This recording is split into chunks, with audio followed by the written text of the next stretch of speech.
기도하겠습니다. 우주 만물을 창조하시고 인류 역사를 다스려 가시는 살아계신 아버지 하나님,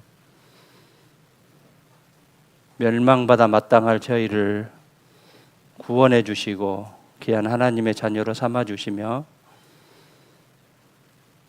구원받은 이후에 때를 따라 돕는 은혜를 베풀어 주심에 감사드립니다. 특별히 마지막 때 저희를 통해서 복음을 맡기시고 또 복음을 전할 수 있는 기회를 허락해 주심에 감사드립니다. 늘 깨어있는 삶을 살아갈 수 있도록 도와주시고 우리를 통해서 또 각 개인을 통해서 주님께 더욱더 쓰임받는 도구가 되기를 간절히 원합니다. 특별히 교회를 세워주셨음에 교회를 통해서 날마다 구원받는 수가 더하기를 간절히 원합니다. 그러기 위해서 안으로 하나 되고 밖으로 담대히 복음이 전파될 수 있도록 도와주시옵소서.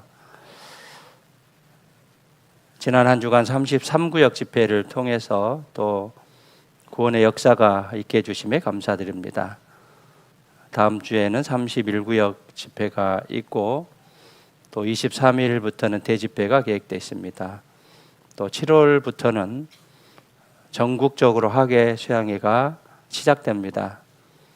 모든 계획 속에 주님께서 직접 개입하셔서 많은 영혼들 구원받는 역사가 일어날 수 있도록 도와주시고 저희를 사용해 주시옵소서. 이 시간 또 주일 말씀을 듣고자 말씀 앞에 와 있습니다. 말씀으로 교훈받고 다시 한번 결심의 시간이 되는 시간이 될 수 있도록 도와주시옵소서. 함께하지 못한 여러 지체들 어느 곳에 있든지 주님을 사모하고 말씀과 교제를 사모할 수 있는 귀한 마음도 허락해 주시옵소서. 함께하지 못한 지체들 또 병중에 있는 지체들 주님께서 역사하셔서 항상 주님을 사모하고 주님과 함께하고 또 주님께서 치료해 주셔서 남은 생에 주님의 기쁨과 영광을 위해서 살아갈 수 있도록 도와주시옵소서. 모든 것 주님께 부탁드리며 언제나 우리를 사랑하시는 예수님의 이름으로 기도드렸습니다. 아멘. 네, 마이크 소리가 좀 이상하네요. 마가복음 10장입니다. 10장 46절입니다. 마가복음 10장 46절.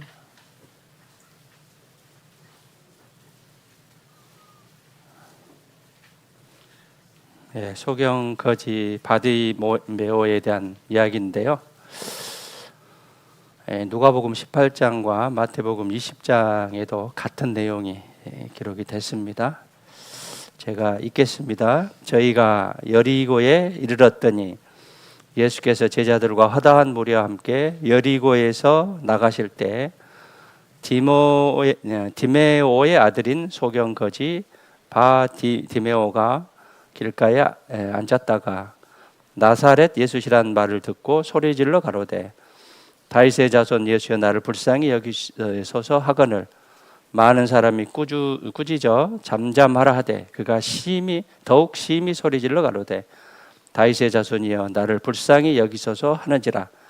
예수께서 머물러 서서 저를 부르라 하시니 저희가 그 소경을 부르며 이르되 안심하고 일어나라 너를 부르신다 하매 소경이 겉옷을 내어버리고 뛰어 일어나 예수께 나오거늘 예수께서 일러 가라사대 내가 무엇을 하여 주기를 원하느냐. 소경이 가로되 선생이며 보기를 원하나이다. 예수께서 이르시되 가라 내 믿음이 너를 구원하였느니라 하시니 저가 곧 보게 되어 예수를 길에서 좇으니라. 소경거지 바디메오의 이야기인데요. 이제 디메오란 뜻은 이제 히브리어의 타메인데 불결하다라는 뜻에서 유래됐고요. 바디메오는 이제 디메오의 아들이다라는 뜻입니다. 디메오의 아들인 소경 거지 바디메오 그러죠. 바디메오는 디메오의 아들이다라는 이제 그런 뜻이기 때문에 디메오의 아들인 바디메오의 이야기를 통해서 오늘 교훈을 얻어보도록 하겠습니다. 날씨가 많이 더워졌는데요. 한 해가 이제 5월이 갔고 6월 1일입니다. 연초에 계획했던 이제 많은 것들이 이제 이루어지기도 하고 이제 더디 이루어지기도 합니다. 그런데 우리 마음 속에 기도하고 준비하는 그런 것들이 혹시 내 기도를 들어주시지 않나, 또는 내 기도가 틀린 기도인가라고 이제 생각할 수도 있겠지만, 내 기도가 합당한지 먼저 이제 살펴보고 그 기도의 내용이 이제 역사하실 때까지, 하나님 들어주실 때까지 이제 끊임없는 계속적인 그런 기도의 노력이 필요할 것입니다. 중국에 그 모소라는 대나무가 있습니다. 이 모소라는 대나무는 모죽이라고도 하는데, 이제 씨가 땅에 떨어진 후에 4년 동안 뿌리만 뻗는데요. 그래서 수백 제곱미터, 그러니까 보이지 않는 깊숙한 곳에 뿌리를 뻗다가 5년부터 대나무 싹이 나기 시작합니다. 그래서 하루에 이 싹이 난 후에 하루에 30 내지 40cm가 자란대요. 그래서 6주에서 7주 동안 높이가 20에서 30m 이러고 정도 자라는데, 오랜 시간 이제 보이지 않기 때문에 이 대나무가 죽었는가라고 이제 생각할 수도 있겠지만, 어떤 한계쯤에 도달하면 폭발적으로 싹이 나고 성장을 한다는 것을 이제 그 모소를 통해서 우리가 교훈을 이제 얻을 수가 있는데, 물이 끓는 온도를 이제 임계점이라 하죠. 그래서 99도까지는 변화가 없다가 100도가 되면 이제 물이 펄펄 끓게 됩니다. 우리도 이제 마찬가지입니다. 우리의 기도가 있을 것이고 어떤 성장의 계기가 있을 겁니다. 그래서 그 기도를 위해서, 영적인 성장을 위해서 꾸준하게 노력하면 어느 순간에 하나님께서 그 결과를 나타내 보이시기 때문에, 우리가 할 일은 최선을 다해서 기도하고 성장을 위해서 노력하는 그런 모습이 있어야겠고요. 하나님이 당분간 침묵을 하시는 것은 하나님의 거절이 아니라 하나님의 참되고 은혜롭고 강력한 응답을 위한 하나님의 준비 과정일 수 있습니다. 그렇기 때문에 우리가 끊임없이 계속적인 기도와 노력이 또 준비가 필요할 것입니다. 우리가 매일 이제 말씀을 읽고 또 때가 되면 교제를 참석하고 또 말씀을 들으러 교회에 오게 됩니다. 이 습관들이 우리의 생활을 변화시키고 또 그리스도인의 인격으로서, 품성으로서 많은 발전을 하게 할 것인데, 이제 그렇지 않으면 이제 성장이 더디 이루어진다든가 성장이 되지 않는 그런 나의 그리스도인의 모습이 될 수 있기 때문에, 꾸준한 성경 읽기, 교제 참석하는 거, 기도하는 거, 또 전도하는 거, 이런 수고가 필요하겠습니다. 이 조선시대 뛰어난 학자인 정약용 선생님이 계시는데요. 인생 후반에 형제를 잊고 유배를 떠나는 등 숱한 시련을 겪게 됩니다. 시련 속에서 이제 불안해하는 자신을 보고 더 이상 흔들리지 않겠다고 다짐을 하고 행동을 옮긴 첫 번째가 매일 새벽 마당을 쓰는 일이었다고 합니다. 그리고 소학이라는 그런 책을 다시 읽기 시작했는데 아침에 일찍 시작해서 마당을 쓸고 소학이라는 그런 책을 읽기 시작함으로 삶의 질서가 잡힌다는 것을 본인이 스스로 깨닫고 보기에 아무것도 아닌 거지만 그러한 작은 일부터 규칙적으로 그러게 했다고 합니다. 그래서 우리의 처한 여러 가지 환경들, 현실들, 또 우리의 기대가 있는데 그것이 잘 이루어지지 않을 때 절망과 낙심이 있을 수도 있습니다. 그래서 그것을 위해서 우리가 꾸준한 규칙적인 습관이 필요하겠고요. 그래서 우리는 그리스도인으로서 내가 꼭 해야 할 일들, 즉 하나님 자체인 말씀을 우리가 함께 읽고 시작하는, 또 기도하는 것, 또 주위에 많은 사람들에게 전도하는 것, 이런 것들은 우리가 가장 기본적으로 해야 될 그런 요소다라고 이제 볼 수 있고요. 이 미국의 윌리엄 맥레이븐이라는 그런 미국 통합 특수전 사령관이 있는데 2014년 5월에 모교인 텍사스대 졸업식에서 이런 이제 연설을 합니다. 많은 그 사항들, 10가지 사항들을 당부를 했는데 첫 번째가 아침에 일어나서 이부자리 개기입니다. 가장 기본적인 것부터 하기 시작하자 하는 그런 차원에서 유명하신 분이 학생들에게 가장 기본적인 것을 강연한 거예요. 그래서 우리가 해야 될 것이 무엇이냐, 가장 기본적인 것을 잃어버리면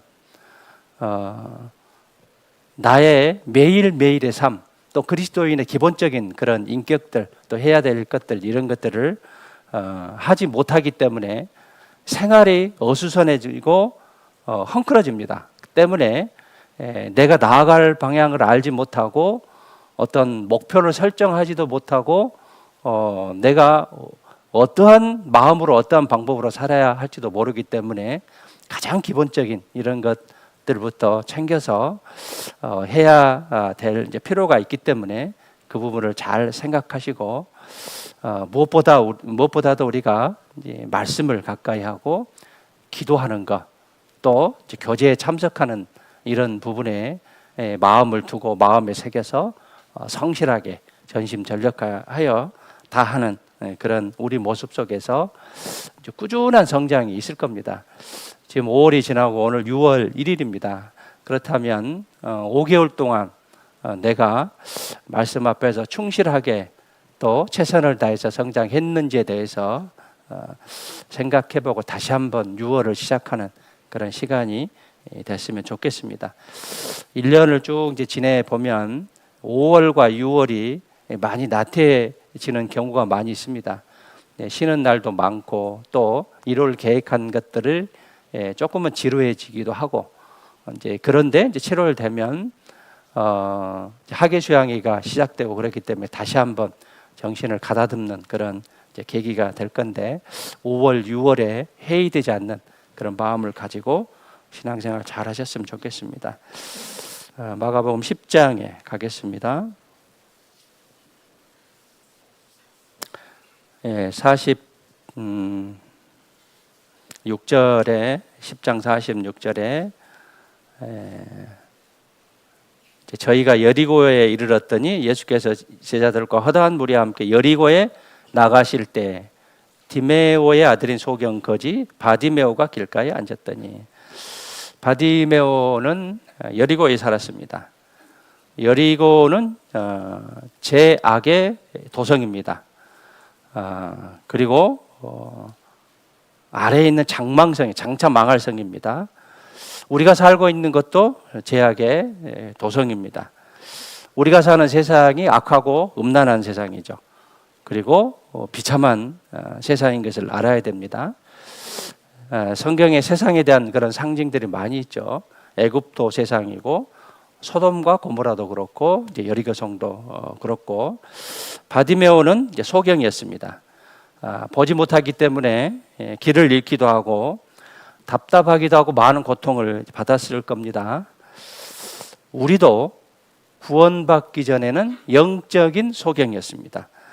하나님에 대해서, 내세에 대해서, 삶의 목적에 대해서, 또 영광스러운 삶에 대해서 생각도 하지 못하고 계획도 갖지 못했습니다. 바디메오가 소경이었듯이 우리도 영적인 소경이었습니다. 바디메오는 거지였습니다. 빈털털이었습니다. 남의 것을 구걸해서 먹고 살았습니다. 주는 자가 아니라 빌어먹고 사는 그런 거지였습니다. 우리도 영적으로 가난뱅이였고, 영적으로 가난뱅이였고, 우리의 소유는 지옥밖에 없었어요. 우리가 갈 방향, 정착점은 지옥밖에 없었습니다. 공술의 공수거인 인생이었습니다. 빈손으로 왔다 빈손으로 가는 인생이었죠. 그러나 하나님의 사랑을 깨달았다고 한다면 이것을 초월할 수가 있는 것이죠. 바디메오는 소경이었고 거지였기 때문에 자기가 무능력하다는 것을 철저히 통감했을 겁니다. 뼛속 깊이 체험했을 것이고 수모도 많이 당했을 겁니다. 앞 못 보는 일로 많은 괴로움을 당했을 겁니다. 이게 바디메오의 당시의 처지예요. 우리 인간은 어느 때 가장 내가 할 수 없다, 무능력하다는 것을 알 수 있냐면 큰 병에 걸렸을 때, 정말 나는 할 수 없다. 우리가 어떤 암에 걸린다든가 나을 수 없는 그런 병에 걸렸을 때 정말 우리 인간은 무능력하다라는 것을 알 수 있을 겁니다. 마음은 가족이 있고 처자식이 있으니 일어나야지 하지만 생각뿐입니다. 결심뿐이에요. 그래도 일어나지 못합니다.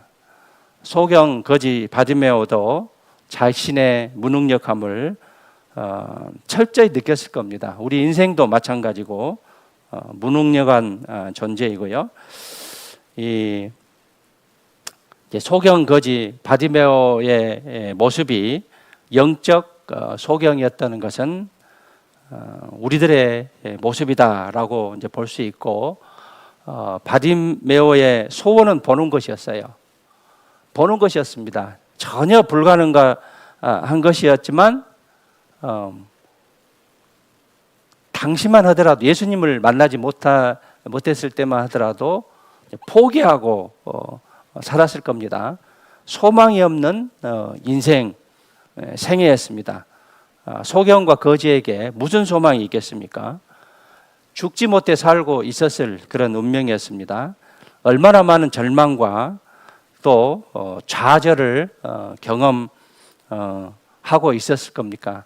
이게 소경 거지 바디메오의 모습이고, 이 모습이 우리가 구원받기 전에 나의 모습이다라고 이제 볼 수 있고, 이제 그러는 소경 거지 바디메오에게 기회가 찾아오죠.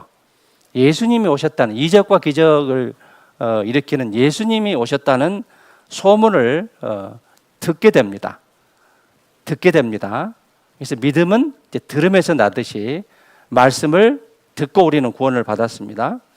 예수님 당시에 이 바디메오는 살았던 사람이기 때문에 예수님에 대한 많은 소문들을 들었을 겁니다. 그리고 예수님의 능력에 대해서 또 고침받은 사람들의 간증도 들었을 겁니다. 이 소경 바디메오는 보지는 못했지만 귀는 밝았을 겁니다. 여러 가지 정보를 들었을 거예요. 그래서 자기가 기회 오기를 기다렸고 마음속으로 보지 못하는 이 소경 바디메오의 간절한 소망은 예수님을 만나는 것이었을 겁니다. 간절한 그런 소망, 간절한 기도를 가지고 있었을 겁니다. 어느 날 희망적인 소식이 오게 되죠. 예수님에 대한 소문을 듣게 되고 예수님이 오신다는 그런 소문을 듣게 되고 기대감을 갖고 간절히 기도를 했고 기회가 찾아오게 됩니다. 어느 날 예수님이 여리고를 지나게 되죠. 예수시란 47절에 봐보시죠. 나사렛 예수시란 말을 듣고 소리 질러 가로되, 기가 번쩍 뜨여서 소리를 지르죠. 다윗의 자손 예수여 나를 불쌍히 여기소서 간절히 부르짖었습니다. 그때 많은 사람이 이 천한 소경 거지 바디메오를 꾸짖었습니다. 48절에 많은 사람이 꾸짖어 잠잠하라. 많은 사람이 꾸짖었지만 이 소경 거지 바디메오는 체면이나 위신을 생각지 않았습니다. 체면이나 위신을 생각지 않았어요. 그래서 48절 중간에 그가 더욱 심히 소리질러 가로되 다윗의 자손이여 나를 불쌍히 여기소서 하는지라. 더욱 심히 소리 질렀어요. 더욱 심히. 왜? 눈 뜨고 싶었기 때문에. 소경이고 거지인 그 신분에 눈을 뜨고 싶었기 때문에 체면이나 위신을 생각지 않았습니다. 구원받는 것도 마찬가지죠. 내가 구원받는데 체면이나 위신을 생각하면 구원받지 못하죠. 나의 간절히 찾고자 하는 그런 마음이 있었을 때 쉽게 구원을 받을 수 있어요. 어떤 분은 말씀을 100번 들어도 구원받지 못한 사람이 있습니다. 어떤 분은 한 번에 구원받기도 하고요. 그것은 마음의 상태이죠. 이 소경 거지 바디메오는 꾸짖어서 잠잠하라 했지만 체면이나 위신을 생각하지 않고 더욱 소리 질렀죠. 다윗의 자손이여 나를 불쌍히 여기소서 하는지라. 이 참된 간절함은 이 간절함 굉장히 중요합니다. 내가 구원받는 간절함, 또 생활 속에서 구원받은 후의 간절함, 이것은 반대와 시련과 역경 속에서 더욱더 드러나게 돼 있어요. 간절함이 있느냐 없느냐. 간절함이 있다고 한다면 반대와 시련과 환난과 역경을 충분히 이겨낼 수 있는데 이 간절함이 없기 때문에 이것에 무릎을 꿇고 다시 세상으로 돌아가는 그런 모습이 될 수 있을 겁니다. 여기 접어두시고요. 시편 71편에 봐보시죠.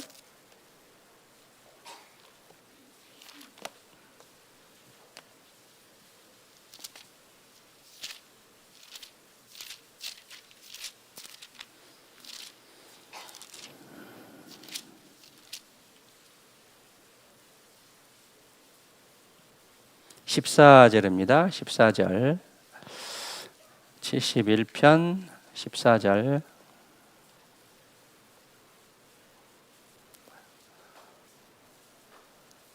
네, 함께 읽겠습니다. 나는 항상 소망을 품고 주를 더욱더욱 찬송하리이다. 더욱더욱 강조죠. 나는 항상 소망을 품고 주를 더욱더욱 찬송하리이다. 우리의 간절함이 필요합니다. 내 생활 속에서 많은 기도 내용이 있을 것이고, 첫 번째는 이제 구원에 대한 그런 문제, 또 가족들, 친지들에 대한 그런 전도의 문제, 또 나아가서 지인들에게 어떤 전도의 문제, 또 각자 자기에게 와서는 나의 간절함이 있죠. 간절히 바라는 그런 것들이 있죠. 이런 간절함은 여러 가지 상황과 현실과 반대와 시련과 역경 속에서도 더욱더 간절함이 드러나게 돼 있어요. 나는 항상 소망을 품고 주를 더욱더욱 찬송하리라. 소망을 가지고 더욱더욱 우리가 기도하고 찬송해야겠습니다. 바디메오는 기회를 잘 포착했습니다. 그리고 여호와를, 예수님을 만날 만할 때 찾았죠.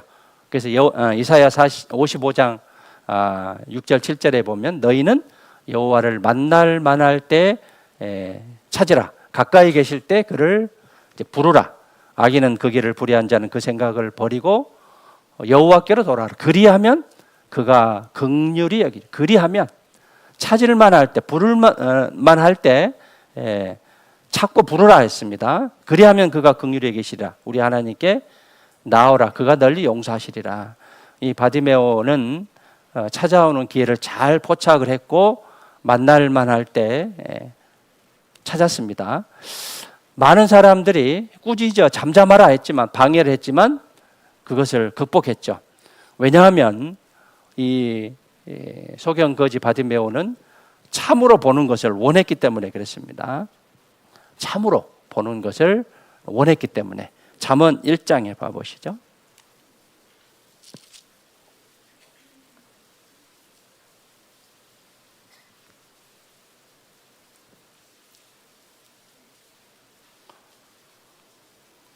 (32절입니다) 32절. 자, 간절함이 중요한데요. 간절함 속에는 적극성이 포함됐죠. 32절 함께 읽겠습니다. 어리석은 자의 태보는 자기를 죽이며 미련한 자의 안일은 자기를 멸망시키려니와. 어리석은 자의 태보, 뒤로 물러가는 것이죠. 자기를 죽인다라고 했어요. 어리석은 자의 태보, 뒤로 물러가는, 이거는 자기를 죽인다고 했어요. 구원받는 것도 그렇고 신앙생활도 그렇고. 미련한 자의 안일해요. 신앙생활 하는 것도 그렇고 세상을 겪어가는 것도 그렇고 안일한 그런 생각들, 이런 것들은 자기를 멸망시킨다라고 했습니다. 그래서 우리가 구원받는 것도 그렇고 구원받은 후에도 그리스도인은 주님께 계속 나아가야 되고 여러 가지 방해하는 요인과 사건들이 많이 있을 겁니다. 그럼에도 불구하고 나아가야 됩니다. 계속 나아가야 돼요. 계속 나아가야 돼요. 그때 이 바디메오의 간절한 부르짖음에 예수님은 답을 하셨습니다. 외면하지 않으셨어요. 그를 부르셨습니다. 그리고 바디메오는, 예수님은 듣고 바디메오는 그것을 듣고 예수님의 능력이 바디메오를 통해서 나타난 것이죠. 마가복음 10장에 본문에 다시 가겠습니다.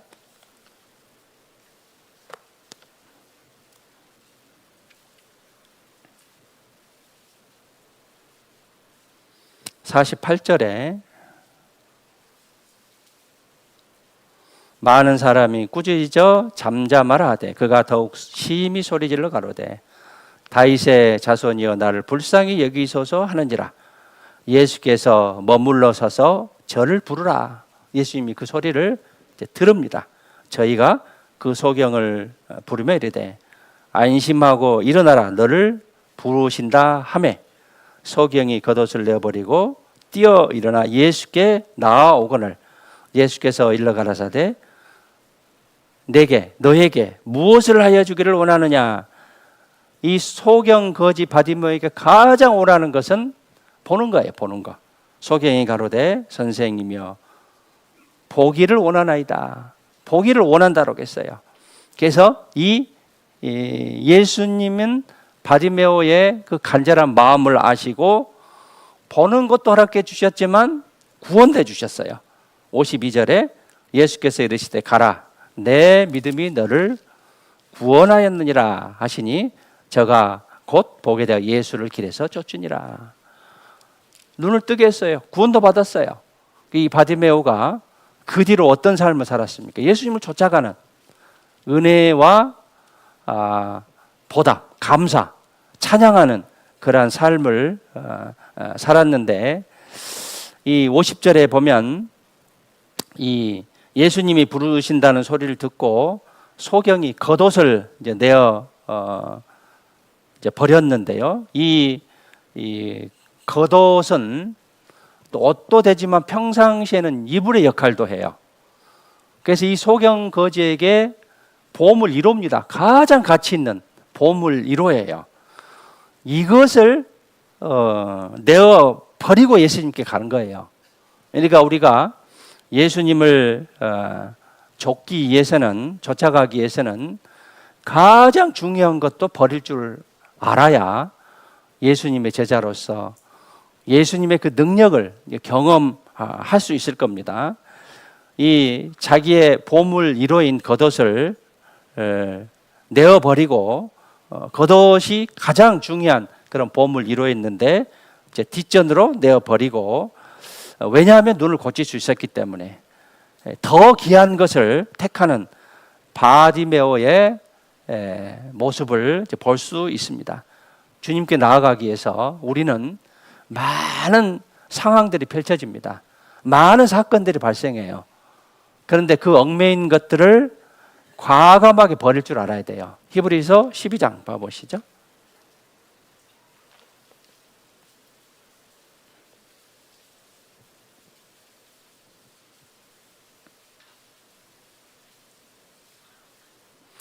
히브리서 12장 1절입니다. 1절 함께 읽겠습니다. 이러므로 우리에게 구름같이 둘러싼 허다한 증인들이 있으니 모든 무거운 것과 얽매이기 쉬운 죄를 벗어버리고 인내로써 우리 앞에 당한 경주를 경주하며. 우리에게 많은 증인들이 있습니다. 먼저는 구약 선진들, 그 다음에 먼저 구원받은 사람들, 또 우리 형제자매님들, 많은 증인들이 있습니다. 그런데 살아가는 데 있어서 우리에게 무거운 것들이 있어요. 밑에 난하조에 보면 거리끼는 것이 있죠. 거리끼는 것. 그 다음에 얽매이기 쉬운 죄, 거리끼는 것, 얽매이기 쉬운 죄를 어떻게 하라고 했냐면 벗어버리라고 했어요. 벗어버리고 인내로써 우리 앞에 당한 경주를 경주하며. 경주를 하는데 많은 인내가 필요하죠. 훈련하는데 정말 얼마만큼 훈련하느냐에 따라 등수 안에 들 수도 있고 1등이 될 수도 있고 2등이 될 수도 있어요. 그래서 인내가 이제 필요한데,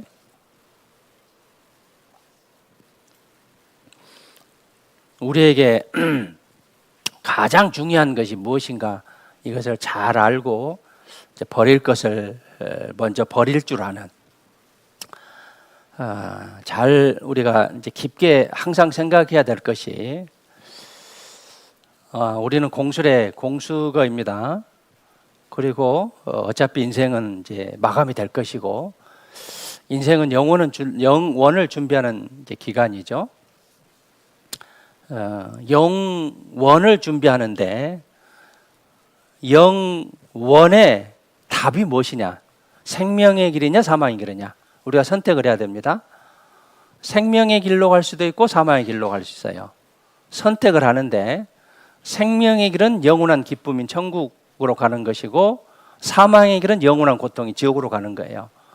그러면 우리의 인생은 70 내지 80년이에요. 시편 90편에 보면. 그런데 이 짧은 기간 동안 영원을 준비하는 데 있어서 가장 중요한 게 무엇이냐, 그리고 내가 가장 중요한 것을 얻었다고 한다면 가장 중요하게 투자할 것이 무엇인가, 내가 마음에 두고 행해야 될 것이 무엇인가, 가장 중요한 것을 생각할 줄 알아야 돼요.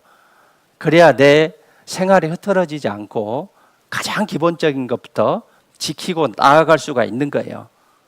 그런데 그걸 생각하지 못하면 부수적인 것을 귀하게 여겨요. 이제 결국은 신앙도 망하고 인생도 망할 수 있어요. 그렇기 때문에 내가 가장 중요한 게 무엇이냐. 자, 가정생활을 합니다. 가정생활을 하면은 남자는 가장이고 여자는 아내와 엄마로서 그런 역할들을 해야 되죠. 그런데 이것에 힘쓰지 않고 다른 것에 마음을 가지고 다른 것에 집중하면 가정생활은 평안하지 못할 거예요. 원만하지 못하고 어쩌면 가정이 뒤죽박죽 될 수도 있어요. 그렇다면 가장으로서, 아내로서, 엄마로서 어떤 역할을 해야 될 것인가, 이런 부분도 잘 생각하고 내가 가야 할 길을 잘 가야 되는 거예요. 우리가 그리스도인으로서 어떤 생각을 하고 살아야 될 것인지, 가장 중요한 것이 무엇인가, 이런 것을 잘 알아야 되고요. 예수님은 바디메오에게 무엇을 하기를 원하느냐라고 물어봤습니다. 바디메오는 다른 거 생각할 겨를이 없어요. 보기를 원합니다. 이것이 가장 첫 번째 목적이었습니다. 그래서 주님은 눈을 열어주셨죠. 내 믿음이 너를 구원하였느니라. 너의 믿음이 너를 구원하였느니라. 그래서 바디메오는 영광을 돌리고 주님을 쫓아갔습니다. 예수님은 상한 갈대, 꺼져가는 등불을 끄지 않으셨습니다. 마태복음 12장에 봐보시죠.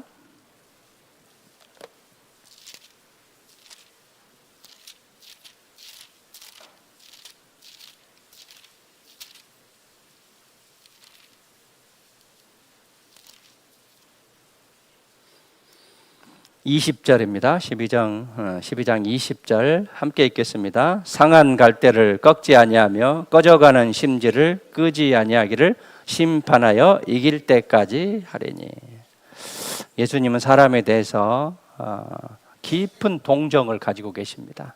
간절히 기도하는 그 내용들을 들으시고 상한 갈대를, 꺼져가는 등불을 꺾지 아니하시고 끄지 아니하시는 그런 하나님이십니다.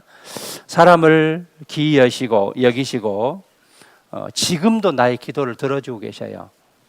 그렇다면 내가 할 일은 꾸준하게 기도하고 주님의 말씀에 따라서 순종하며 살아가는 것이 내가 할 일이에요. 하나님 그것을 기억하시고 합당하다 하면 때에 맞는 기도에 대한 응답이 있을 겁니다. 이 바디메오는 병을 낫고 구원도 받았죠. 그래서 은혜를 체험했습니다.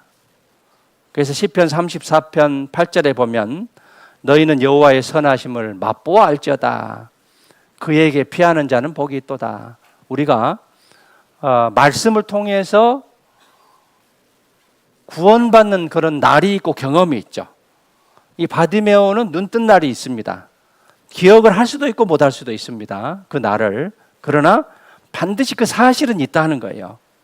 그래서 이 바디메오는 소경이고 거지였는데 인생에 정말 낭망하는 그런 처지였는데 눈을 뜨게 됐습니다. 얼마나 감사합니까? 그래서 결과적으로 이 바디메오는 눈을 뜨게 되고 예수님을 쫓아가는, 예수님께 영광을 돌리는 그런 삶을 이제 그 이후에 계속 살았을 겁니다. 요한복음 12장 봐보시죠.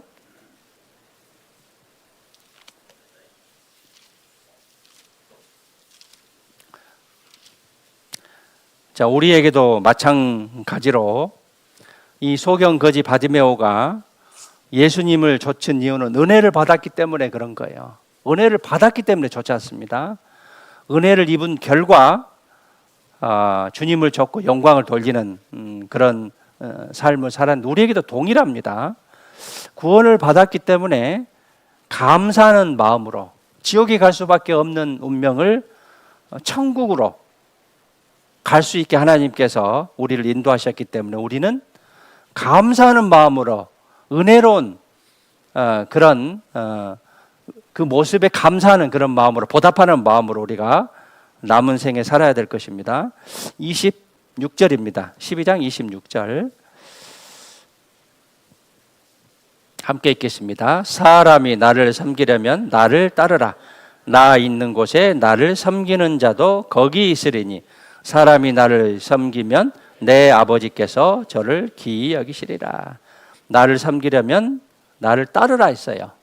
나 있는 곳에 나를 섬기는 자도 거기는 천국이에요. 거기 있으리니 사람이 나를 섬기면 내 아버지께서 저를 기이 여기시리라. 우리가 구원을 받았다면 주님을 따르는, 주님이 뭡니까? 주인 주자예요. 우리는 신분이 종이에요.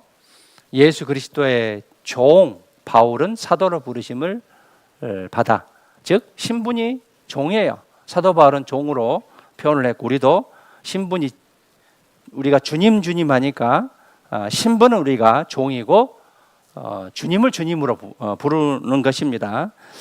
그래서 주님을 따르는 것이고 말씀을 따라가는 그런 삶이 우리가 꼭 지켜야 할 그런 마음이다라고 이제 볼 수 있습니다. 이 바디메오는 이제 거지에서 청산을 했습니다. 그리고 정상적인 새로운 삶을 살기 시작합니다. 감사하는 마음으로, 보답하는 마음으로 예수님의 영광을 위해서 살아가는 바디메오의 모습입니다. 우리도 마찬가지입니다. 감사의 마음으로 바뀌어야 되죠. 하나님을 알지 못해서는 세상이 마음이 헝클어졌어요. 이제는 앞으로 이제 정리정돈된 그런 마음으로 내가 천국 갈 수 있는 영생을 얻는 그런 확실한 답을 얻었기 때문에 감사의 사람으로 이제 바뀌었습니다. 그리고 이 바디메오는 부요한 자가 됐습니다.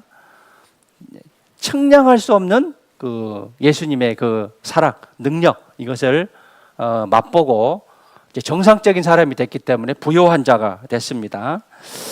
마찬가지로 우리도 영적인 거지에서 부요한 그런 사람이 됐습니다. 누가복음 15장의 탕자도 마찬가지죠. 아버지 품에 돌아간 후에 더 이상 거지가 아니고 부요한 그런 삶을 살았고, 이 바디메오는 남한테 당하고 또 핍박받고 조롱당하는 그런 삶에서 이제는 자기 일을 할 수 있는 그런 사람으로 바뀌었습니다. 우리도 마찬가지, 우리 목표가 무엇인지, 사는 목적이 무엇인지 뚜렷한 방향 설정이 됐습니다. 그러한 사람으로 이제 변화가 됐습니다. 소경 거지의 시절에서는 계속 받고만 살았는데 이제는 정상적인 삶으로서 주는, 베푸는 그런 삶으로 변화됐습니다.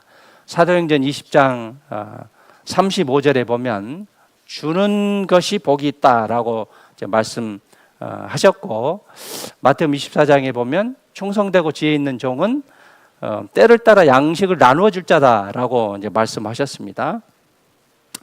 소경은 타인의 인도를 받죠. 그러나 이제 바디메오는 눈뜬 사람으로서 사람을 주님의 편으로 인도하는 그런 사람이 됐습니다. 우리도 마찬가지죠. 그 전에는 하나님을 몰랐고 또 때로는 하나님을 우습게 여기고 저주도 했을 수도 있습니다. 또 우상을 숭배했을 것이고 또 하나님을 믿는 사람을 조롱하기도 했을 겁니다. 그러나 이제는 구원받은 후에는 정말 내가 구원받았다고 한다면, 잘 생각해 봅시다. 정말 구원받았다고 한다면 감사하는 마음으로, 보답하는 마음으로 주님의 편에 서서 주님의 일을 하고 또 주님의 편으로 인도하는 그런 마음이 들 것입니다. 그리고 많은 사람을 인도하는 그런 마음을 가질 것이고, 세상 사람들은 멸망으로 끌려가는 그런 사람들이죠. 그 사람들을 인도하려는, 간절하게 전도하려는 그런 마음이 있을 겁니다. 그래서 눈뜬 후로는 눈을 감은, 볼 수 없는 소경을 따라가지 않겠죠. 분별력이 있게 됩니다. 구원받은 후에 말씀에 대한 분별력이 있어요. 잘못된 것을 따라가는 그런 모습이 아니라 이제 분별력이 있을 거예요. 그래서 하고 안 하고의 이제 극명한 그런 분별력이 있을 것이고, 내가 갈 길을 정확히 알 것입니다. 이제 더 이상 소경 거지로서의 삶을 바디메오는 이제 벗어났습니다. 그렇기 때문에 이제 거지의 그 모습이 아니고 구원받은 사람으로서 우리는 이제 더 이상 세상 것, 특별히 이제 우상의 것을 숭배하지 않고 거짓을 따르지 않는 그런 우리 모습이 됐습니다. 그 전에는, 구원받기 전에는 양심도 속이고 거짓말도 많이 하고 또 아부하고 또 아무나 먹을 것을 주면 따라가는 그런 인생이었는데, 이제는 주님만 따르는 그런 분별력이 생긴 우리 모습이 현재 우리의 모습이다라고 이제 볼 수 있습니다. 요한복음 10장에 봐보시죠.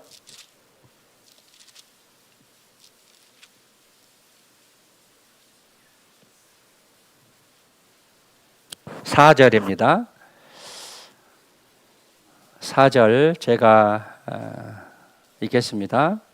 자기 양을 다 내어 놓은 후에 앞서가면 양들이 그의 음성을 아는 고로 따라오되 타인의 음성은 알지 못하는 고로 타인을 따르지 아니하고 도리어 도망하느니라. 이 양들은 목자의 음성을 잘 알아요. 이 목자의 음성을 듣고 따라가요. 근데 타인이 오라고 하면 가질 않죠. 우리도 마찬가지, 분별력이 생기기 때문에 옳고 그름을 분별하고 따라야 가야 할지 따라가지 말아야 될지 이것을 분별을 할 수 있을 겁니다. 우리에게 구원받은 이후에 많은 내용의 것들이 이제 부딪힐 거예요. 힘들고 어려운 일도 있지만 또 교리적으로도 맞지 않는 그런 교리도 들어올 수 있어요. 분별력이 정확해야 돼요. 그렇지 않으면 내가 쉽게 졸지 마세요. 눈 뜨세요. 쉽게 내가 그 분별력이 없으면 쉽게 휩쓸려 갈 수도 있어요. 누구 자신을 위해서 그러냐면 나 자신을 위해서 그래요. 나 자신. 내 신앙을 지키기 위해서 무엇보다도 하나님 보시기에 내가 가장 존귀한 자잖아요. 내 신앙이 가장 먼저 중요합니다. 내 신앙을 지키기 위해서 내가 말씀 앞에서 옳은 그런 분별력을 가지고 남은 생에 살아야 될 것이고 또 그 분별력을 가지고 우리를 구원해 주신 주님께 영광을 돌린 것이 우리의 삶의 방향이다라고 이제 볼 수 있습니다. 그래서 양들이 그의 음성을 아는 거로 따라옵니다. 우리는 하나님의 음성을 압니다. 우리 교회의 방향도 마찬가지죠. 우리 전국 교회도 마찬가지입니다. 방향이 올라야 돼요. 우리 교회의 존재 이유와 목적이 뭐냐? 우리가 교회 안에서 즐겁게만 살기 위해서 교회를 허락하신 게 아니죠. 교회를 허락하신 이유는 복음 전파를 위해서 또 성도들을 잘 성장하기 위해서 하나님 교회를 허락하셨습니다. 근데 그 본질을 잊어버리고 여러 가지 부수적인 것들이 앞서버리면 안 된다는 거예요. 27절에 봐보시죠. 10장 27절.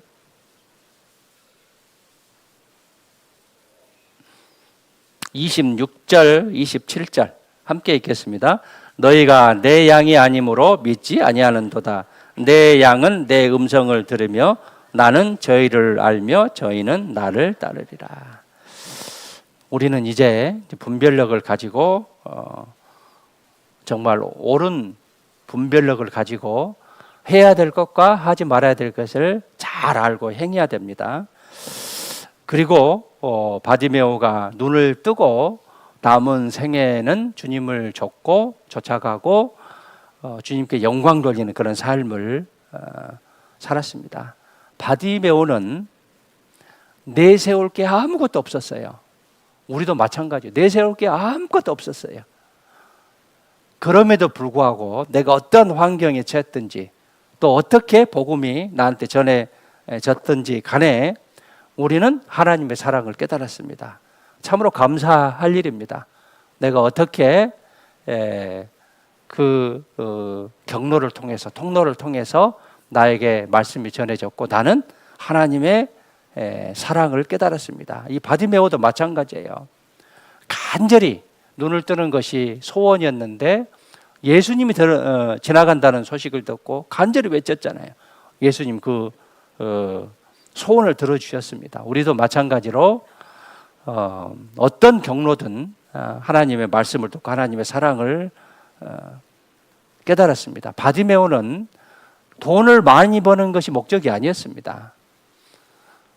편하게 사는 것이 목적이 아니었어요. 가장 큰 목적은 눈을 뜨는 것이었어요. 근데 예수님께서는 그 소원을 들어주셨고 구원도 해주셨어요.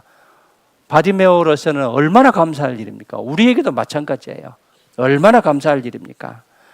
그래서 이 바디메오는 오직 주님께만 영광을 돌렸고 천국에서 바디메오는 정말 부요한 그 사람으로서 천국에 있을 겁니다. 우리는 천국에 가면 이 바디메오를 만날 것이에요. 그래서 그때 심정, 그 감격스러운 그 마음을 우리는 간증으로 들을 수 있을 겁니다. 우리도 마찬가지로 그 영광스러운 모습을 보게 될 것이고 천국을 상속받을 겁니다. 우리는 가장 부요한 자들이죠. 더 이상 소경 거지가 아닙니다. 영적인 거지가 아니에요. 더 이상 거지가 아닙니다. 그렇다면 우리는 어떠한 마음을 가지고 어떠한 방향으로 살아야 될 것인지 이런 부분들을 잘 생각하고 내가 현 위치에서 내가 지금 추구하고 있는 것, 내가 가장 중요하게 여기는 것, 이것이 무엇인지, 가장 중요하게 여겨야 될 것이 무엇인가 하는 것을 잘 알고 생각하고 올바른 그런 삶을 살아야 할 것입니다. 바디메오가 눈뜬 것처럼 우리도 구원을 받을 때 영혼의 눈이 뜨였습니다. 사도행전 20장 봐보시죠. 26장 봐보시죠.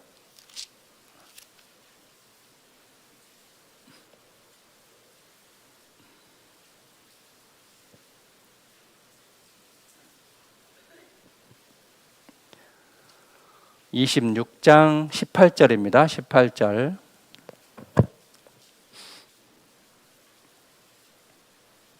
신약 233페이지 26장 18절 함께 읽겠습니다. 그 눈을 뜨게 하여 어둠에서 빛으로 사단의 권세에서 하나님께로 돌아가게 하고 제사함과 나를 믿어 거룩게 된 무리 가운데서 기업을 얻게 하리라 하리라.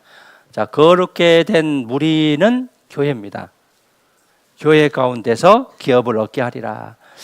우리의 영혼의 눈이 이제 뜨여졌죠. 어둠에서 빛으로 사단의 권세에서 하나님께로 돌아왔습니다. 죄를 용서받았습니다. 죄사함이. 그리고 나를 믿어서 거룩게 된 무리, 즉 교회 가운데서 기업을 얻게 하리라 하더이다. 우리는 영혼의 눈이 띄어졌어요. 영혼의 눈이 떨어졌어요. 떨어진 이후에 눈이 점점 밝아져야 돼요. 그래서 요한계시록 3장 18절에 보면 안약을 사서 눈을 발라보게 하라. 이 라오디게아 교회에 석회수가 많았기 때문에 그 물로 얼굴을 이제 씻으면 눈에 좋지 않아요. 그래서 큰 안약 공장이 있었는데 안약을 사서 눈에 발라보게 하라. 이 안약은 지금 우리에게 무엇을 가리키냐면 말씀을 가리켜요. 말씀. 그래서 말씀을 통해서 우리의 영혼의 눈이 밝아져야 돼요. 그렇다면 영혼의 눈이 밝아지는 방법이 뭐냐? 영혼의 눈이 밝아지는 방법이 첫 번째는 성경 말씀입니다. 시편 19편에 봐보시죠.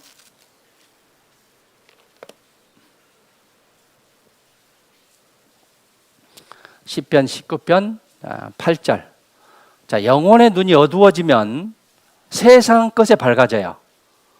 세상 것에 어두워지면 영혼의 눈이 밝아져요. 그래서 말씀을 가까이 하느냐 하지 않느냐는 그 사람에게 신앙이 엄청난 차이가 있습니다. 엄청난 차이가 있어요. 시편 19편 8절입니다. 함께 읽겠습니다. 여호와의 교훈은 정직하여 마음을 기쁘게 하고 여호와의 계명은 순결하여 눈을 밝게 하도다. 하나님의 말씀은 정직하여 마음을 기쁘게 해요. 말씀이 멀어져 버리면 마음이 기쁘지 않아요. 말씀이 멀어지면 근심과 걱정이 앞서요. 세상 걱정이 앞서요. 그리고 여호와의 계명은 순결하여 눈을 밝게 한 거예요. 말씀이 거룩하고 순결하기 때문에 영혼의 눈을 밝게 합니다. 성경 말씀이 언약이에요. 그래서 영혼의 눈이 밝아지기 위해서 첫 번째 성경 말씀을 가까이 하고 가까이 읽어야 돼요. 읽지 않기 때문에 딴소리 하는 거예요. 신앙생활이 힘들고 어렵다. 교회가 틀렸다. 또 뭐가 잘못됐다. 말씀을 가까이 하지 않기 때문에 그런 거예요. 성경 말씀이 언약입니다. 그래서 성경을 지속적으로 상고해야 영혼의 눈이 이제 밝아집니다. 그리고 이제 두 번째는 기도해요. 기도함으로 영혼의 눈이 밝아집니다. 시편 119편 봐보시죠. 119편 18절인데 어머니 암송하시죠. 보지 말고 암송 한번 해보시죠. 18절. 18절 함께 읽겠습니다.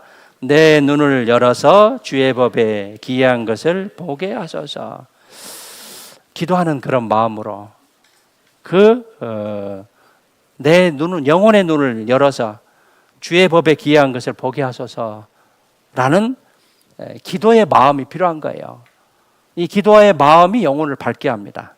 내 눈을 열어서 주의 법에 기이한 것을 보게 하소서. 간절히 기도함, 이것이 영혼을 밝게 하고요. 그 다음에 의인이 되고 의인의 길을 계속 걸어감으로 영혼의 눈이 밝아져요. 먼저는 구원을 받아야 되죠. 그리고 구원받은 삶의 방향을 올바로 잘 갔을 때 영혼의 눈이 밝아져요. 그런데 구원을 받지 못하면 영혼의 눈이 기본적으로 받지 못하겠죠. 구원을 받았지만 의인의 길을 계속 가지 않으면 영혼의 눈이 어두워져요. 잠언 4장 봐보시죠.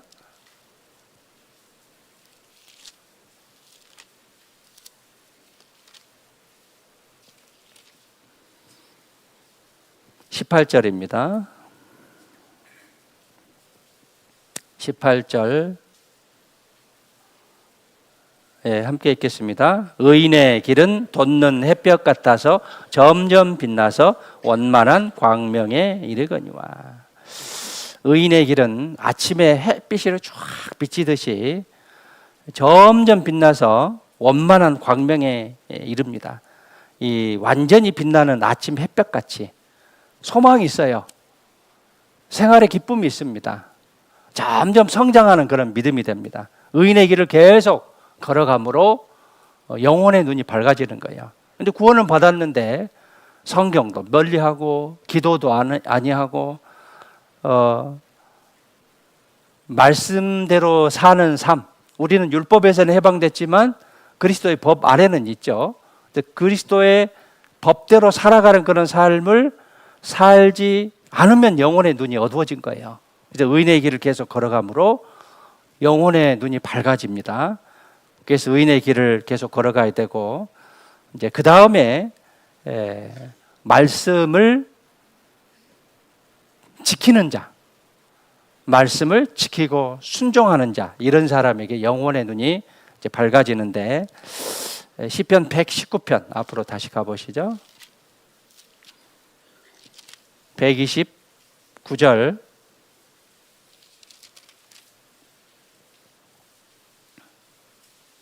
(129) 130 함께 읽겠습니다. 주의 증거가 기이함으로 내 영혼이 이를 지키나이다. 주의 말씀을 열무로 우둔한 자에게 비치어 깨닫게 하나이다. 주의 증거가 기이하다. 기이하다는 것은 영어로 원더풀입니다. 놀랄만하다는 거예요. 주의 증거가 기이함으로 내 영혼이 이를 지키나이다. 주의 말씀을 열무로, 밑에 나눠주에 보면 해석함으로 그랬었죠.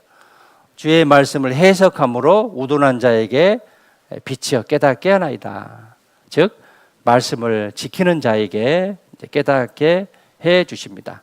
그래서 영혼의 눈이 밝아지기 위해서는 먼저는 성경을 지속적으로 상고하고, 그 다음에 간절한 기도, 그 다음에 의인의 길을 계속 걸어감으로, 그 다음에 말씀을 지키는 그런 삶, 이런 것들이 영혼의 눈을 밝게 해 줍니다. 1610년에 갈릴레이가 만원경을 발명을 하게 됩니다. 그리고 전체를 보게 돼요. 그 이후에 만원경의 구경이 어마어마하게 커져요.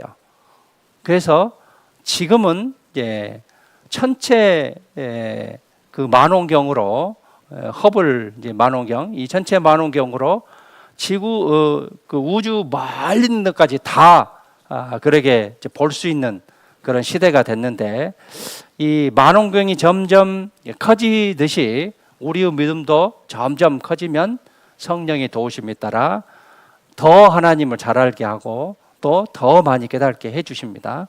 그래서 영혼의 눈이 밝게 하기 위해서 우리는 꾸준한 노력을 해야겠고, 그러면 영혼의 눈이 어두워지는 그런 길은 뭐냐? 첫 번째는 재물에 대한 욕심이에요. 재물에 대한 욕심이 있으면 영혼의 눈이 어두워져요. 그래서 마태복음 6장 21절에 보면 내 보물 있는 곳에 내 마음도 있느니라. 보물, 재물에 대한 욕심이 있으면 영혼의 눈이 어두워져요. 돈 버는 생각만 하고 돈을 어떻게 하면 모을 것인가, 어떻게 하면 잘 먹고 잘 살 것인가, 이런 생각을 가지면 영혼의 눈이 어두워져요. 내 마음의 상태가 어쩐지 우리는 잘 생각해 봐야겠고요. 또 하나는 뭐냐면 사람을 볼 때, 즉 사람의 계명을 하나님의 말씀보다 소중히 여길 때 소경이 돼요. 사람을 더 무서워해요. 사람의 계명을 하나님의 계명보다 더 귀하게 여길 때 소경이 돼요. 영혼의 눈이 어두워져요. 이사야 29장에 봐보시죠.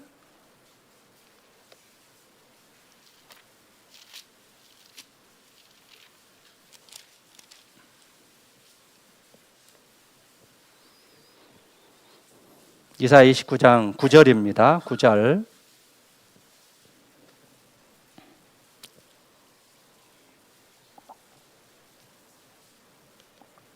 너희는 놀라고 놀라라. 너희는 소경이 되고 소경이 되라. 그들의 취함이 포도주로 인함이 아니며 그들의 비틀거림이 독주로 인함이 아니라 대저 여호와께서 깊이 잠들게 하는 신을 너희에게 부어주사 너희의 눈을 감기셨음이니 눈은 선지자요 너희 머리를 덮으셨음이니 머리는 선견자라. 그러므로 모든 묵시가 너희에게는 마치 봉한 책의 말이라. 묵시, 말씀이 덮어버린 책과 같다는 거예요. 전혀 마음에 들어오지 않는다는 겁니다. 그것을 유식한 자에게 주며 이르기를 그대에게 청하노니 이를 읽으라 하면 대답하기를 봉하였으니 못하겠노라 할 것이요. 덮어놨으니 못하겠노라 할 것이요. 또 무식한 자에게 주며 이르기를 그대에게 청하는 이를 읽으라 하면 대답하기를 나는 무식하다 할 것이니라. 그리고 주께서 가라사대 이 백성이 입으로는 나를 가까이 하며 입술로는 나를 존경하라. 그 마음은 내게서 멀리 떠났나니 그들이 나를 경외함은 사람의 계명으로 가르침을 받았을 뿐이라. 말로는 잘해요. 말로는. 그런데 실제로 존경하는 그런 마음도 없고 가까이 하는 그런 마음도 없어요. 14절에 그러므로 내가 이 백성 중에 기이한 일, 곧 기이하고 가장 기이한 일을 다시 행하리니 그들 중에 지혜자의 지혜가 없어지고 명철자의 총명이 가리워지리라. 사람의 계명을 하나님의 계명보다 더 소중히 여길 때 지혜자의 지혜가 없어지고 명철자의 총명이 가리워진다라고 했어요. 사람의 계명을 중요하게 여기면, 또 외식을 중요하게 여기면, 사람이 보는 것을 중요하게 여기면 가리운다라고 했어요. 그래서 하나님의 말씀을 우리가 잘 받아들일 줄 알아야 돼요. 눈은 있는데 보지 못하고 귀는 있는데 듣지 못하는 그런 나의 모습이 돼서는 안 되죠. 아자 아, 서자 서 그러죠. 나는 나고 성경은 그런 글이고, 그러니까 성경을 읽어도 전혀 깨달음이 없는 그런 상태는 영원히 어두워져 있는 상태다라고 볼 수 있습니다. 그래서 마태복음 5장에 이제 등불을 말 아래 두면, 그러니까 한 말 두 말 할 때 그 말 아래 두면 이제 빛을 비치지 못하죠. 또 평상 아래, 또 속에 두면 밖에 빛이 비치지 않죠. 먹고 사는 문제, 그 다음에 평상, 그러니까 편히 쉬는 거, 게으름 또는 속, 죄 속에 있는 거, 이런 것들은 영혼의 눈이 어두워지는 그런 모습이다라고 볼 수 있습니다. 먹고 사는 문제 중요하죠. 그러나 목적이 되게 되면 영혼의 눈이 어두워질 수밖에 없어요. 게으른 것도 그렇고요. 그 다음에 죄 속에 있는 것, 이것도 영혼이 어두워지는 그런 모습이다라고 볼 수 있습니다. 특별히 죄는 눈을 어둡게 합니다. 죄는 요한일서 2장에 보시죠.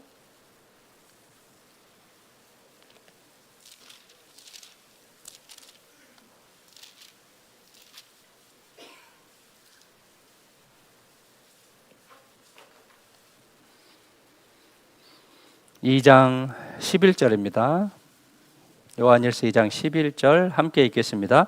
그의 형제를 미워하는 자는 어두운 가운데 있고 또 어두운 가운데 행하며 갈 곳을 알지 못하나니 이는 어두움이 그의 눈을 멀게 하심이라. 어두움이, 이 죄가 눈을 어둡게 해요.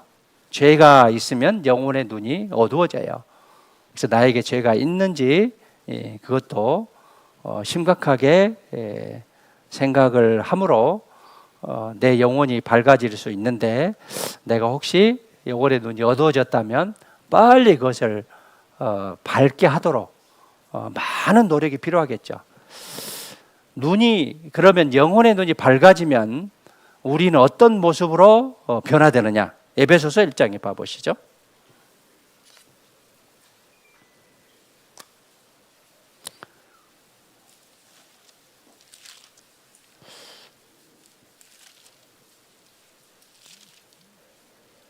위에 있는 내가 좀 추우면 아래도 좀 추울 것 같은데 괜찮아요?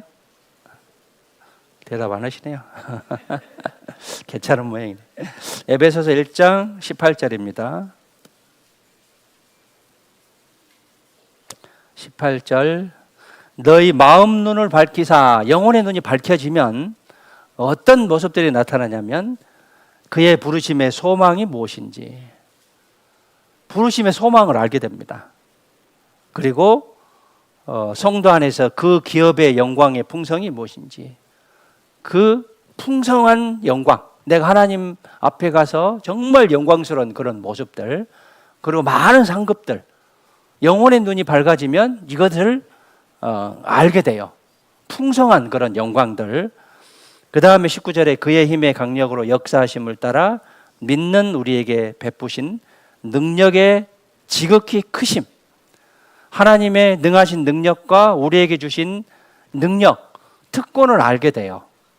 영혼의 눈이 밝아지면, 정리하자면 영혼의 눈이 밝아진 결과 부르심에 대한 소망을 알게 돼요. 그러니까 우리가 구원을 받고 우리의 소망이 무엇인지, 우리의 결과가 무엇인지, 우리가 추구해야 될 것이 무엇인지, 우리는 소망이 있는 자인데 그 결과를 알게 되기 때문에 영혼의 눈이 밝아짐으로 기쁨을 가지고 살아갈 수 있는 것이죠. 그리고 그 기업의 영광의 풍성이 무엇인지, 상급에 대해서, 풍성한 영광에 대해서 영혼의 눈이 밝아지면 생각하면서 그것을 위해서 살아갈 것입니다.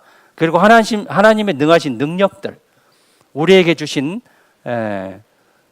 그 능력, 특권, 이런 것들을 영혼의 눈이 밝아지면 알게 된다라고 결과적으로 말씀하고 계시고요. 그러면 영혼의 눈이 어두워지면 어떤 결과가 있냐면 세상적으로는 밝아져요. 영혼의 눈이 어두워지면 반대로 세상적으로 밝아져요. 세상적으로 뭐 어쩌고 지식이 많아요. 그러나 영적인 이야기를 하면 입을 딱 다물어요. 왜냐하면 영혼의 눈이 어두워졌기 때문에. 그리고 또 하나의 결과는 뭐냐면 염려 근심이 쌓여요. 어떻게 살고, 앞으로 어떻게 살고, 어떻게 먹고 살고, 염려 근심이 많아. 무엇이 어떻게 될 것인지 이런 염려 근심이 많아요. 영혼의 눈이 어두워지면. 그리고 또 하나의 증상으로 하나님과 점점 멀어집니다. 나 개인의 생활에 치중해요. 그래서 하나님과 점점 멀어져서 세상으로 돌아가는 대마와 같은 그런 모습이 될 수도 있어요. 그러면 결국은 구원은 받았지만 부끄러운 구원, 그런 모습이 될 것이고요. 학교는 들어갔는데 겨우 졸업하는, 꼴등으로 겨우 졸업하는 그런 모습이 될 수 있기 때문에 영혼의 눈이 어두워지고 있다고 한다면 밝아지는 방향으로 꾸준하게 노력해야 되고요. 소경 거지 바디메오는 눈을 뜨고 예수님을 쫓았는데 예수님의 영광을 위해서 살아가는 그런 후의 모습이었을 것입니다. 이 바디메오는 겉옷을 내어 버렸습니다. 자기가 가장 귀한 것이었지만 이제 눈을 뜨고 또 눈을 뜨게 해주신다는 예수님을 보고 겉옷을 내어 버리고 예수님을 이제 쫓아갔습니다. 구원받은 이후에 내가 중요하고 덜 중요한 게 있어요. 그것을 잘 알고 선택해서 우리가 쫓아갈 줄 알아야 돼요. 욥기 22장에 봐보시죠.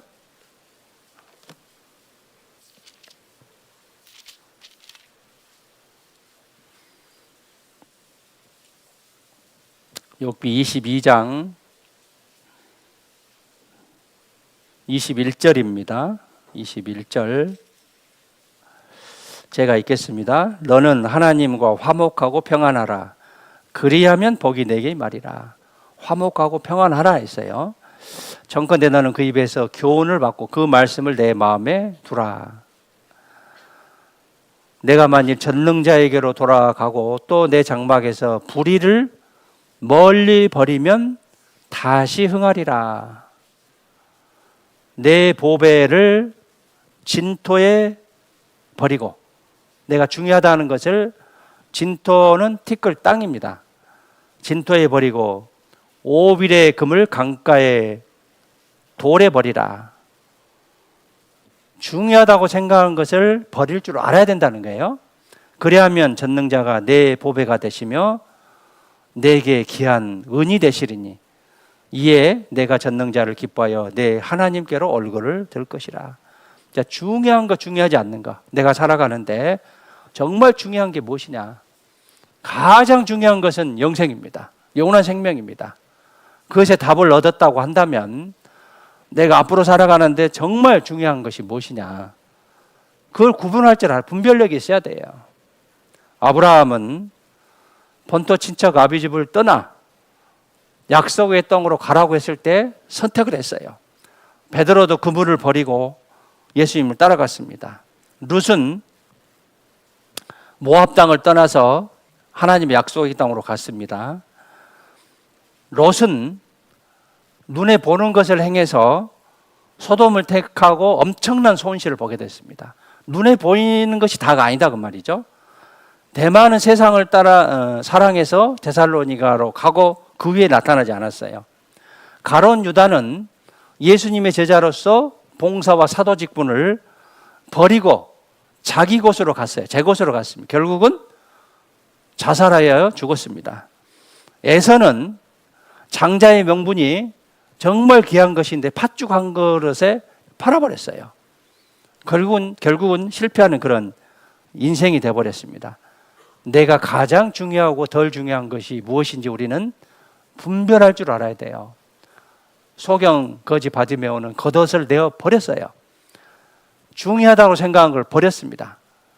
그리고 버리고 더 좋은 것을 이 거지 바디메오는 얻었습니다. 획득을 했어요. 그래서 주님을 따라갔고 영광을 위해서 남은 생에 살았습니다. 거지에서 부요한 자로 바디메오는 변화되는 그런 삶을 살았죠. 우리는 세상에서 가장 부요한 사람들이에요. 천국의 소망을 가진 자들입니다. 하나님의 사랑을 받은 그런 사람들입니다. 성경에 그런 많은 하나님의 부요에 대해서, 천국의 부요에 대해서 기록하고 있습니다. 주님도 부요하신 분이죠. 고린도후서 8장에 봐보시죠.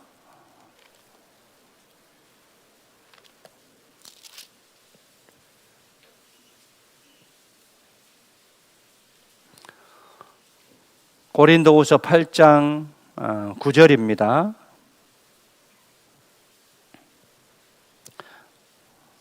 제가 읽겠습니다. 우리 주 예수 그리스도의 은혜를 너희가 알거니와 부요하신 자로서, 주님의 은혜가 부요하신 자예요. 너희를 위하여 가난하게 되심은 그의 가난함을 인하여 너희로 부요케 하려 하심이니라. 예수님은 부요하신 분인데 우리를 위해서 가난하게 되신 것은 우리가 부요하게 되기 위해서 가난하게 되신 거예요. 주님은 부요하신 분이죠. 모든 사람이 구원받기를 원하시고 모든 사람이 하나님의 은혜 또 하나님의 사랑을 받기를 원하신 분이 바로 예수님이셔요. 골로새서 2장 3절에 보면 그 안에, 주 안에 지혜와 지식의 모든 보화가 감춰져 있다고 했어요. 또 교회의 부요를 생각해 볼 수 있습니다. 로마서 9장 23절에 보면 영광 받기로 예비하신 자 긍휼의 그릇에 대하여 그 영광의 부요함을 알게 하고자 하셨을지라도 무슨 말 하리요? 긍휼의 그릇이 교회입니다. 교회. 이 사도행전 7장 38절에 보면 광야 생활의 이스라엘 민족들의 모습을 광야 교회라고 했습니다. 근데 신명기 8장에 보면 이 40년 동안에 옷이 헤어지지 아니하고 또 발이 부르지 않았다고 했어요. 40년 동안 먹을 물을 주시고 메추라기와 만나를 이제 주셨는데 필요한 것을 다 주시는 하나님이세요. 교회를 통해서 그런 하나님의 능력을 나타내 보이셨는데 우리도 교회를 통해서 그런 그리스도의 부요함을 알 수 있고 느낄 수 있는 거예요. 교회를 중요하게 생각하셔야 됩니다. 교회는 하나님의 집이에요. 함부로 생각하면 그 대가는 본인에게 돌아갈 거예요. 중요하게 생각하셔야 됩니다. 교회는 하나님의 집이에요. 그래서 교회를 통해서 풍성한 것을 하나님이 계속적으로 제공하신다는 것을 우리는 기억하셔야겠고요. 또 성도의 부요를 말씀하고 계시는데 요한계시록 2장 9절에 보면 서머나 교회에게 이렇게 이제 말씀하셔요. 내가 내 환난과 궁핍을 아노니 실상은 내가 부요한 자니라. 환난과 궁핍이 있는데 실상은 부요한 자다라고 했어요. 그래서 성도의 부요도 말씀하고 계시고 이제 믿음의 부요한 그런 많은 사람들이 있습니다. 엘리야도 그렇고 사도 바울도 그렇고 그 다음에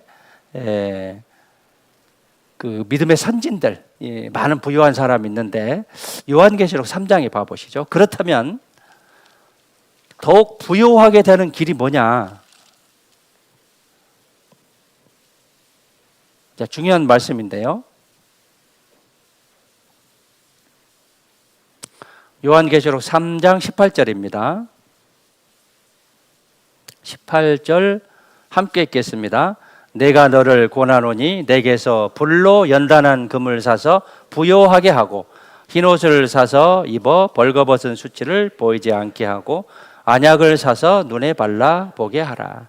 라오디게아 교회가 미지근한 신앙을 이제 책망하면서 하시는 말씀입니다. 내가 너를 권하노니 내게서 불로 연단한 금을 사서, 이 금은 녹는 용융점이 1064도예요.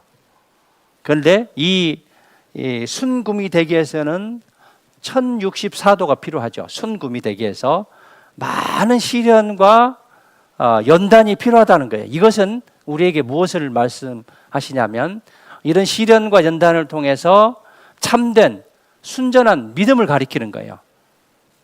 불로 연단한 금은 참된 믿음을 가리키는 거예요. 이 참된 믿음을 사서 부요하게 하고, 그러니까 더욱 부요하게 되는 길은 불로 연단한 금을 사는 게 참된 믿음을 사는 것입니다. 그래서 흰 옷을 사서 입어. 흰 옷은 성결, 거룩함을 뜻해요. 그래서 구원받은 후에 거룩함, 성결한 그런 생활이 필요하고, 입어 벌거벗은 수치를 보이지 않게 하고, 안약을 사서, 안약은 말씀을 가리킵니다. 안약을 사서 눈에 발라 보게 하라. 믿음은 금과 같습니다. 믿음이 있는 사람은 부유한 사람이에요. 믿음이 없는 사람은 부유치 못한 사람입니다. 믿음으로 천국 갑니다. 근데 믿음은 들음에서 나죠. 믿음으로 하나님의 약속을 받습니다. 믿음은 가장 귀한 것이죠. 믿음이 있는 사람만큼 부유한 사람이 없습니다. 그래서 믿음이 있다는 것은 굉장한 특권이에요. 우리가 어떻게 믿음을 갖게 됐는지 여러 통로가 있을 거예요. 여러 경로가 있을 거고 각 개인마다. 그렇지만 우리에게 이 믿음을 갖게 했다는 것은 참으로 감사할 일이고 정말 귀한 것이다라고 볼 수 있고, 우리에게 많은 시련과 고난이 있을 겁니다. 그렇지만 그것을 이겼을 때 순전한 믿음을 우리는 보유할 수가 있습니다. 그래서 내 안일에 빠져서는 안 되고요. 나를 구원해 주신 주님의 영광을 위해서 여러 시련을 통과한 순전한 믿음, 점금 같은 그런 믿음, 또 불로 연단한 그런 금과 같은 그런 믿음이 필요할 것입니다. 베드로서에 보면 진리 가운데 많은 살면서 부딪히는 시련과 환란이 있어요. 그런데 기꺼이 통과하라고 권면하고 계셔요. 베드로전서 2장에 한번 봐보시죠.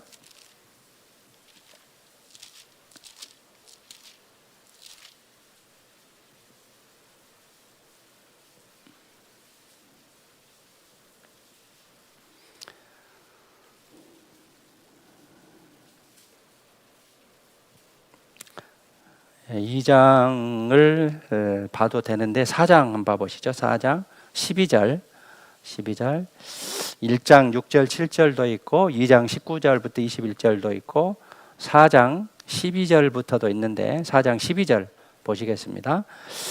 4장 12절입니다. 사랑하는 자들아 너희를 시련하려고는 불시험을 이상한 일 당하는 것 같이 이상히 여기지 말고, 이 불시험을 이상히 여기지 말고 오직 너희가 그리스도의 고난에 참여하는 것으로 즐거워하라. 이는 그의 영광을 나타내실 때 너희로 즐거워하고 기뻐하게 하려 함이라. 너희가 그리스도의 이름으로 욕을 받으면 복 있는 자로다. 영광의 영 곧 하나님의 영이 너희에 계심이라. 너희 중에 누구든지 살인이나 도적질이나 악행이나 남의 일을 간섭하는 자로 고난을 받지 말려니와. 16절 함께 읽으시죠. 만일 그리스도인으로 고난을 받은 즉 부끄러워 말고 도리어 그 이름으로 하나님께 영광을 돌리라. 고난 다음에 영광이죠. 5장 1절도 고난 다음에 영광이고 5장 10절도 고난과 영광이 같이 기록이 됐고요. 우리에게 불시험 이상한 일이다 생각하지 말고 잘 이겨내라라고 베드로 사도는 그렇게 이제 말씀하고 계십니다. 우리가 갈 곳이 천국입니다. 천국은 모든 것이 부족함이 없어요. 그것을 소유한 자가 우리가 무엇을 추구하고 살 것인가, 이것을 잘 우리가 생각해야 됐고, 소경거지 바디메오는 타인의 이끌림을 받던 사람인데 이제는 타인을 이끌어주는 그런 사람이 됐습니다. 우리도 이제 마찬가지로 우리를 구원해 주신 목적은 주님의 기쁨과 영광을 위해서 주님께서 허락하셨습니다. 그렇다면 내가 살아야 할 방향과 목적이 무엇인가 하는 것을 잘 생각하고 분별력 있는 그런 삶을 살아야겠습니다. 잠언 24장 봐보시죠.